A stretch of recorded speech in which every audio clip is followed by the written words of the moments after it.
The worst-kept secret in the CFL is a secret no longer. Scott Milanovich is the new head coach of the Toronto Argonauts. Milanovich comes to the Argos from the Montreal Alouettes, where he was offensive coordinator.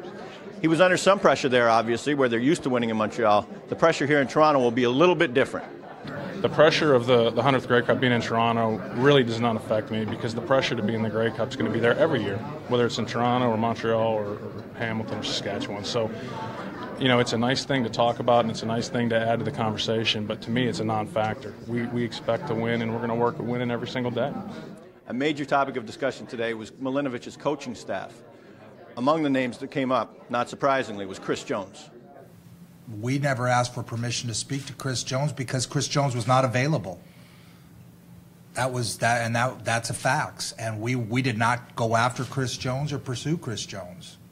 Milanovich isn't the only one who will be looking at a new role next year. In order to get him here to Toronto, head coach and GM Jim Barker had to relinquish his head coaching duties.